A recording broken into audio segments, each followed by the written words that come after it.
campers, I'm Leicester. No, I am not a city, that's my name. If you're enjoying the music that you're hearing, that's good, because I was the one that made it. Check out my music on SoundCloud, if you feel like it. Shameless plug over. Without further delay, I'm here at gunpoint to introduce this week's Benny Shakes Things Up. Without further ado, here's Benny. Hello. Hello, Internet. So, I'm trying to spell the right hashtag. That's a good start, Benny. Yeah, It's a good start. yeah, welcome to a pre-recorded half hour of us talking crap and telling you what you can expect over November. We're starting beginning of November. So, Benny, you said it's pre-recorded. It says live, or is that something else? No, it's live for us, but it's Oh, so if I fuck up, it's fine. it's fine because I can edit you out of the. I mean, you do I mean, that you could anyway anyway. allow it all together, to be fair. You could just have like the top part of the screen. CPs, again, this is the thing that we got to talk about. Oh. Picking on the autistic man. Like, no, this is not happening next series. It's not. So, I think we need to get another autistic. I do think so. I concur. Yeah. I heavily concur. Oh, another disability. Who knows? Yeah. We might get Lost Voice Guy, and then it's 3 against 1. No, I don't think that's what we were going for. I mean, as brilliant as Lost Boys Guy is, I don't think that's quite what we're going what we're going for there. It's like I just like winding him up. Yes, you do. Yes, you do. he doesn't come across at all. No, it never comes across. All this No. brilliant. Do you know the joke is my house? Benny stayed with me for a week, and my housemate was siding with him, and she's autistic, and it's just a bit like you're just golden boy, aren't you, Benny? You can do no wrong. Yes, that is true. What can I say? People just love me. Don't know why. I don't know why sometimes. So, yes, I forgot. So, we're all back up and running gig-wise. Kate, how has it been for you? It's been good. I don't feel like it's been that different. Right. In terms of like when you get to the gig and when you're in there, I don't feel that it's been that different. It's been interesting kind of watching it and kind of going, right, okay, and where people, the interesting thing I find is the material is because some people are like, let us mention the pandemic all the time and everything, and then you get some people who are like, I'm not mentioning the pandemic at all. I'm doing material that is completely different, that is completely off topic and that. But I feel that I feel like the audiences, I don't know why, but I feel like the audiences, even when they're small, are better. Yes, well, exactly. I found before the pandemic, when I rocked up and there was 3 audience members, it was crap. But now I just go on and go, well, I'm here, let's enjoy it.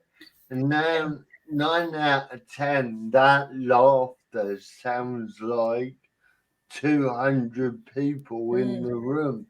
Well, do you know what? That happened to me in Brighton. Like, I was doing like a 15-minute spot, and I thought, and there was about maybe half a dozen audience members, the rest acts, and I was thinking, how the hell am I going to eke out 15 minutes? But it was actually one of my most enjoyable gigs, actually. It's because I was just relaxed. I think what it is you just miss being on stage. And I don't think it, because I've even heard comedians say, I enjoyed that I bombed tonight. Like, I think comedians miss even that, because it's just like, I'm on stage and this hasn't happened for so long. So I think there's a big element to that.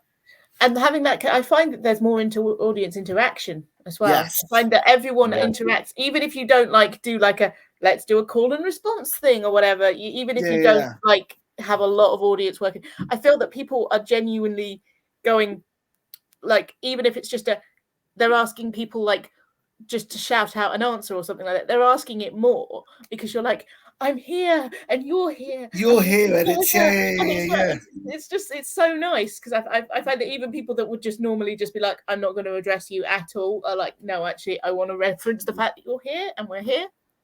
Yeah, definitely. Crowd work's got better. Yeah. I've also noticed up here, especially, that every gig there's 2 disabled people on every show, and it's like, have we done that, or am I noticing it more? I don't know, because down south it's like everyone's disabled. It's like, bloody hell. Well, I mean, it depends what you mean by disabled. Like, mental health wise, but in terms of like physical disabilities, down south is the same type of problem, like in terms of wheelchair accessibility and things like that. But I think shows like this, Laughable, and I think just us getting ourselves out there a bit more is addressing that. And I think promoters are now very much aware that their bills need to be, and their venues need to be more inclusive. And it's true. I think it's that thing of people going, like, the amount of as a female comic, the amount of, like, I'm in groups that are like just for female comics. They're like, we would really prefer it if it's not a straight white able-bodied male, and it's like, they're like, that's what we'd always prefer, and there's a lot more call-outs than there were before. Oh no, 100%. I've really noticed that. Although I do have to point out, they should say non-disabled, not able-bodied, because there's a very big difference. True. Because their heart is in the right place, and therefore, I'm able-bodied, but I'd still technically have a disability. Yeah, it's so like, non-disabled. They should say non-disabled in that case. Yeah, it's Sorry. true. Sorry. No, I agree with you. Yeah, we're already getting on the disability rights, and we've been in less than 10 minutes. So well, we need to keep it going. That's why we're gonna come back in November with interviewing disabled artists, but also highlighting, like, I give you an instance, Johnny Brooks. Now, he used to have a comedy partner who he would travel the country with. Unfortunately, that partner can't do comedy no more. So he's struggling to get to gigs. Now he's on PIP, he's on high rate PIP, he's learning to drive, but no one told him that because he's on high rate PIP, that PIP will pay for his driving course. So he spent all this money, and so hopefully we're gonna get him on and an advisor to advise more disabled people and artists about these things, because I don't think it's public. I never knew. I never knew that. Like, I remember when you told me that, Benny, I was like, wow, but you wouldn't know unless, it's like they almost hide it away so you can't. I mean, claim that benefit. I mean, the thing Right. that everyone told me, unfortunately at the time I wasn't on it, was if you were on higher rate. I don't know if this is still the case because this is now nearly 20 years ago. I was told constantly that you could learn to drive at 16 if you had a disability. Yeah. Really? Yeah. Yeah. You could get your provisional at 16. Yeah. At the age of 16, I was not ready to drive a car. No, It was really everyone was telling me that until like all my mates would like tell me like Kate, get us a car. I'm like, no, I'm not getting a car just to drive you around. Yeah. What I'd like to know, like in terms of when you do your driving tests, are there certain kind of adaptions they put in place in terms of how they assess you? No adaptions in terms of how they assess you. You've got to come with the adapted car. Right, okay. Oh, well, I went with a special adapted driving instructor called Dave. I forgot his name, but maybe we get Dave on. Yeah, that'd be cool. I mean, I went with just a standard automatic driving school, and they wonderful Steve. He's retired now. Can't think why.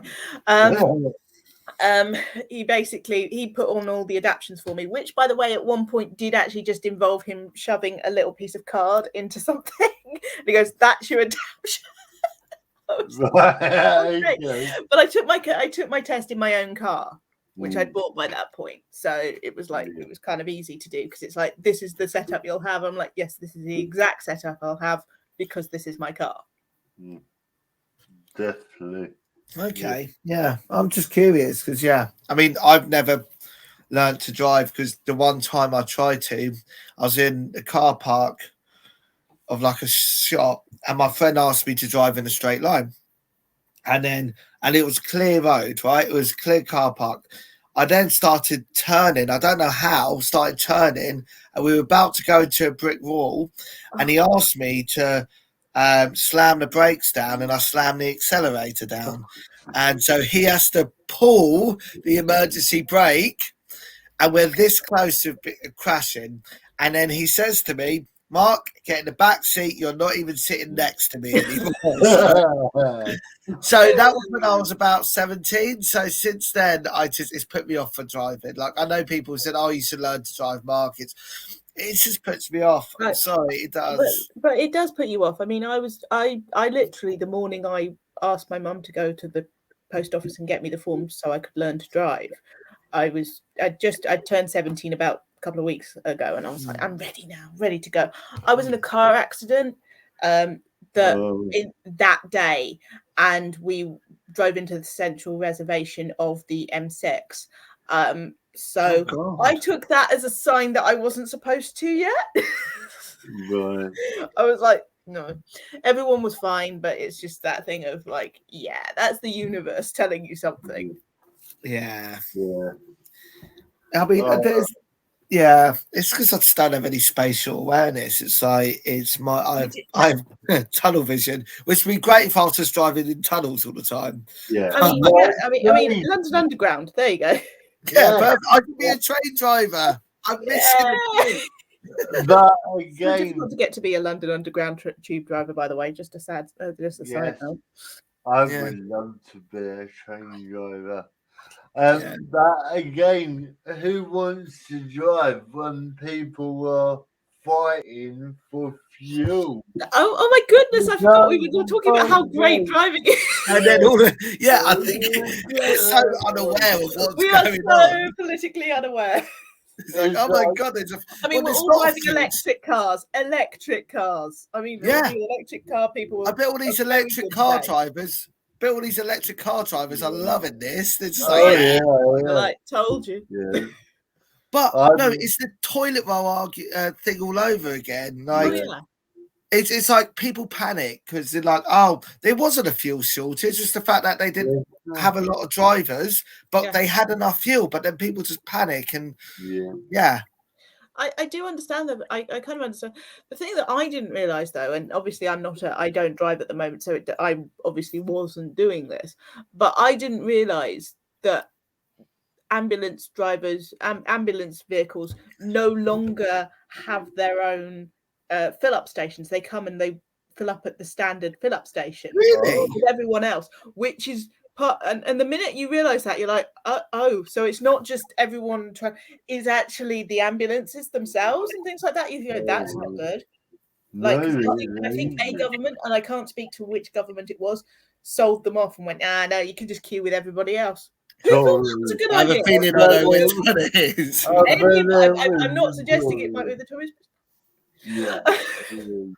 But no, it's just people sort of. I mean, but again, probably the people that'll be affected the most is the most vulnerable, elderly, disabled people, and stuff like that. Well, again, I'm like, do I do 3 gigs this week, or do I cancel one and do the main 2 I really need to do? Or do I do all 3 and risk coming down south and not getting back? Yeah, because you have a. I don't know how you fill up your car. It's something, you call it blue. I don't know what that means, though. Oh, don't start with that, mate. I thought it was a good idea to buy some blue and put it in my. What is it, though? It's so when it's to help the car run more healthier, so it doesn't pollute the atmosphere. Because we had to cancel gig because you ran out of blue, didn't you? Well, I put in the blue and it's still saying I've got 500 miles left. So can someone remind me Monday to phone the car company? On it. No, you'll forget. Kate, I'm on it. Okay, note to self. Bailey, call car company. Do you know what? I've got in my calendar a notification that came up in August saying, remind Benny to take his meds. And I'm like, am I now your carer, it seems? I don't know. Like, you find the wrong guy. I'm going to be really honest with you. I think I care for you when I'm down. I think you do. No, do you know what? I think you do, actually. Yeah. Done all my washing when he stayed at home. Yeah. Well, it's something. His choice. I didn't ask him to do it, Kate. Okay, sorry. I'll stop looking at you like I looked at you the other week. I'll stop looking at you with absolute disgust, like you telling me that you drink port directly from the bottle. I'm like, no. Yeah. I felt like getting a bottle of port. I felt like getting a bottle of port this morning and just opening it and drinking from the bottle just to piss you off. Then I realised it's before midday, and that would just be. So that wouldn't be good for you. I will bring my decanter down for you. Do you know what? Do you know what? Actually, do you know what I'm going to do? Do you like drinking port, Kate? No. No. So why are you so bothered about it then? Because you're so middle class. Listen to my accent and understand why it matters to me. Yes, I get it. In fairness, I like to point out that actually I told my mum and dad that, and they were like, "What? We do that sometimes as well." I was like, "I live in crazy world because people are like regular, normal people, Kate." But you know, because I was going to say, if you did like to, in which case, and I don't have a problem with, in my fairness, I just therefore don't understand what decanters are for. I think, do you know what? I think it's a way for people to be pretentious. That's it. Okay. I think so. I'll stick to my decanter love, but I don't use it. So, because if you were into port, what I was going to do, I was going to test it out. I was going to give you a glass of port that had not been decanted and a glass of port that had been decanted and see whether you can tell the difference. You can't tell the difference. It's absolutely true. No. I just wanted to show some middle class rage. I will Hashtag middle class rage. There we go. Put that on Twitter, Kate, and see what the reaction you get. I feel like that. I feel like at the moment Twitter has other things to deal with, but I'd love to just kind of be like, this is the most Just put it out there. Just put it out there. first worldy problem you've ever heard in your life. Should you? Can we get back to the show? Because you got us started on it. Sorry, Benny. It's all right. So, what are you guys looking forward to next month then? Well, someone's headlining on Friday, aren't they, Benny? And what gig is that? Do you have the poster for it? I don't. I have. Thank you, because I'm really disorganised. And hopefully, just plug you, Mark. Yeah, it's brought Mark. Me and Kate can still say ha ha ha. So fuck you. But yeah, get your tickets. Remember Central Library. Yeah. Benny's headlining. I'm emceeing, and it's a bloody good bill as well. That's a really good bill.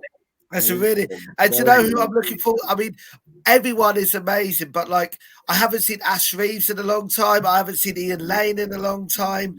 Yeah. Bez I was gigging with over lockdown, but Ash Reeves and Ian Lane, I haven't seen perform in such a long time, and everyone's going to be brilliant. They're all going to be fantastic. But yeah, it's going to be a really good night. It looks like you've got a pro gig on.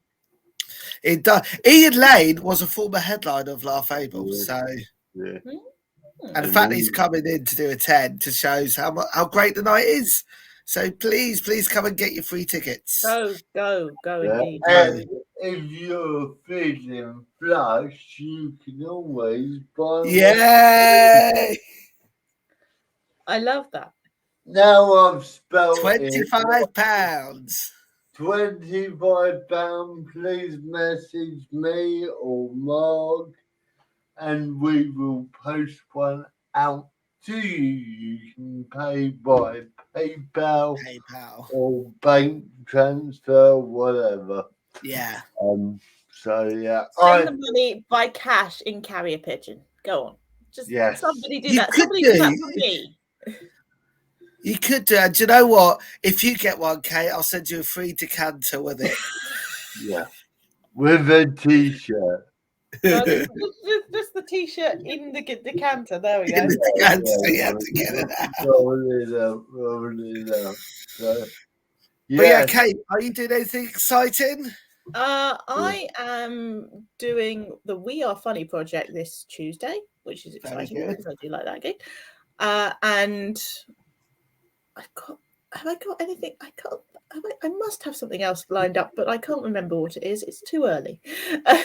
Yeah, someone wanted it at 11 o'clock.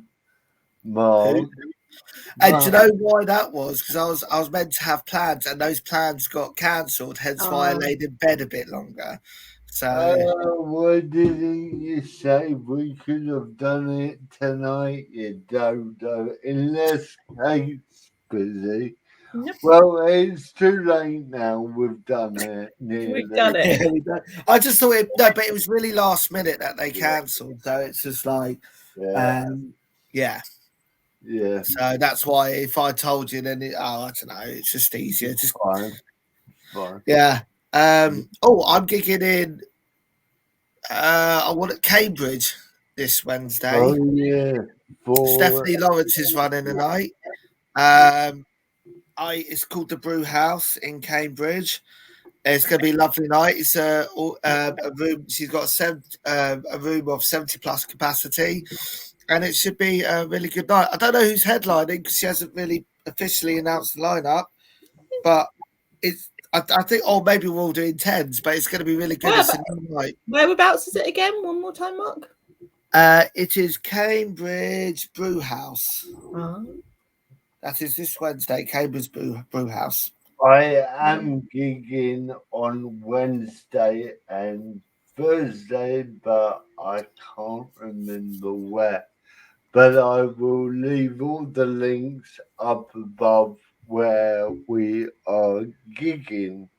So send them over to me, Kate and Mark. And with that. So yeah, I'm really looking forward to November. I'm looking forward to like meeting new people and listening to their brilliant stories, because that was one of the highlights. So Kate, will we have a new magazine question, or are you staying the same? No, I think we should ask people if they decanter or not. no, I was going to ask them for their favourite flavour of Pringle. Oh, that'd be good. Or crisp. Yeah. We're going to move on. We've done a season of sweet. Now we need to go back to the savoury. Savoury. Yeah. So favourite crisps. And you're gonna bring an attitude to November. You've already got an attitude, Ben. Like I've only got an attitude when it comes to you, Mark. Again, the bullying is unreal. We don't bully you. Oh, I love you, really. Yeah, I'm sure. Sorry, I'll say that with more sincerity. You know, this isn't a cup of coffee. This is a cup of tea. Oh, spasm. Oh, dear. What a shame. Oh, was there someone else? Oh, spasm. Sorry. Oh, dear. One for each of you, yeah. Oh, I like that. One for each. Yeah. One for each of you. Is that? Did you just come up with that, Mark? Yes, I did. I was going to say that definitely needs to go into your act at some point. If you get two people, you could be like, one for each of you. Basically, if you and Benny ever come along to my gigs, I'm just going to go in the front row, one for each of you, and that's. Oh, we should get a poster like us three, and it's just me go one for each of you. Yeah, one for each of you. I can do a T-shirt with it on. Ben, I think we spent enough money on T-shirts. Key rings. We'll move on to key rings. We need key rings. We should get. I think we should get key rings. Yes, buy these amazing. Yeah, I always point the wrong way. I point the wrong way every single time. Yeah. This is my aim for the next series, is to make sure when I point in the correct direction. And if you're sharing this, please share with our hashtag 2cribs1can. Oh, and if anyone wants any, would like to have any sort of disabled artists on in particular that I'd like to see, or like a recurring guest, one they really enjoyed last time and want to get to know more about, just message us as well. I mean, we'll see what we can do, but if you enjoyed a particular episode, you want to see more of a guest, or you want to see a different guest, or you want to see us tackle a particular subject about disability. Yes. And if you are disabled and you've just had a child, please get in touch, because I wouldn't mind doing a show about that. Okay. I think we're going to message Mark Cooper about that. Yeah, Mark Cooper, by the way, did his Laugh Able debut on Friday. It was absolutely brilliant. Absolutely stuff. Yeah, check out Mark Cooper. Right, that's the end of the show. Keep waving, because I haven't done the end of the one for each of you. So keep Bye, waving. internet. Bye.